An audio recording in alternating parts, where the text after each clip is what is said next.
Semoga dalam keadaan sehat dan tetap semangat mengikuti pembelajaran jarak jauh ya. Berdasarkan letak geografisnya, Indonesia memiliki banyak sekali kandungan sumber daya alam yang bisa dimanfaatkan sebagai bahan baku industri. Selain itu, karena dilalui oleh jalur pegunungan yang aktif, menjadikan tanah Indonesia bukan hanya subur, tetapi juga kaya akan bahan tambang. Lalu, apa saja potensi bahan industri yang dapat dimanfaatkan di Indonesia? Mari kita pelajari lebih lanjut. Potensi dan persebaran sumber daya untuk penyediaan bahan industri. Yang pertama ada potensi persebaran hasil pertanian dan perkebunan. Hasil pertanian dan perkebunan selain digunakan untuk konsumsi dalam negeri, juga digunakan sebagai bahan baku untuk industri. Bahan baku ini tidak hanya digunakan sebagai bahan baku di dalam negeri, tetapi juga dapat diekspor ke luar negeri. Contoh dari hasil pertanian dan perkebunan yang dapat dijadikan bahan baku industri adalah yang pertama ada kedelai. Kedelai banyak dibudidayakan pada lahan yang berupa ladang, tegalan, dan sawah tada hujan. Penghasil kedelai di Indonesia berada di Jawa Tengah, Jawa Timur, Nusa Tenggara Timur, dan Lampung. Kedelai biasanya digunakan sebagai bahan industri tempe, tahu, susu kedelai, kecap, dan sebagai salah satu bahan ekspor non-migas. Yang kedua, ada kelapa. Daerah persebaran kelapa di Indonesia hampir di seluruh wilayah Indonesia.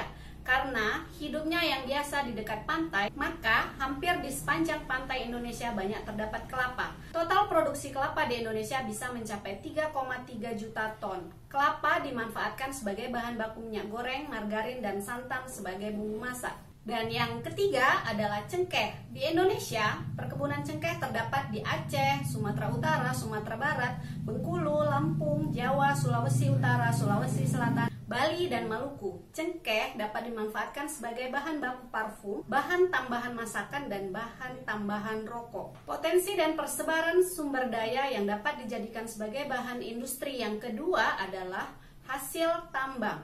Bahan tambang juga menjadi salah satu bahan industri yang cukup banyak dan beragam jumlahnya di Indonesia, mulai dari minyak bumi, gas alam, logam mulia, pasir, bahkan batu bara. Kondisi dan tempat yang mendukung menjadikan bahan-bahan tersebut dapat muncul di Indonesia. Berikut contoh dari hasil tambang. Yang pertama ada timah.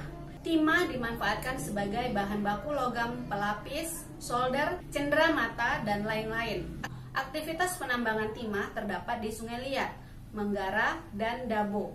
Hasil tambang yang kedua adalah minyak bumi dan gas. Minyak bumi dan gas merupakan sumber energi utama yang saat ini banyak dipakai untuk keperluan industri, transportasi, dan rumah tangga. Walaupun sudah dikembangkan energi baru dan terbarukan, tetap saja minyak bumi dan gas masih menjadi pilihan utama karena kemudahan mendapatkan dan produksinya. Cadangan minyak bumi Indonesia terus berkurang seiring dengan pengambilan atau eksploitasi yang terus dilakukan. Adapun sebaran penghasil minyak pada sejumlah pulau di Indonesia adalah sebagai berikut. Yang pertama ada Dumai di Provinsi Riau, kemudian ada Cepu di Pulau Jawa, dan ada Pulau Seram di Maluku. Dan hasil tambang yang ketiga adalah batu bara. Batu bara digunakan sebagai sumber energi untuk berbagai keperluan. Energi yang dihasilkan batu bara dapat digunakan untuk pembangkit listrik, untuk keperluan rumah tangga, pembakaran, dan industri batu bata atau genteng. Batu bara dapat dijumpai di sejumlah pulau seperti Kalimantan dan Sumatera. Dan sumber daya sebagai bahan baku industri yang terakhir adalah hutan. Hutan di Indonesia dapat dibedakan menjadi hutan produksi, hutan konservasi, dan hutan lindung. Hutan produksi adalah hutan yang sengaja ditanam untuk diambil kayunya. Hutan produksi diusahakan melalui hak penguasaan hutan atau HPH oleh swasta maupun BUMN. Hasil hutan yang dimanfaatkan berupa kayu dan non-kayu. Kayu yang dihasilkan dapat berupa bulat ataupun kayu olahan. Nah, demikianlah pembelajaran kita pada pertemuan kali ini. Semoga mudah dipahami dan tetap semangat mengikuti pembelajaran jarak jauh ya. Assalamualaikum warahmatullahi wabarakatuh.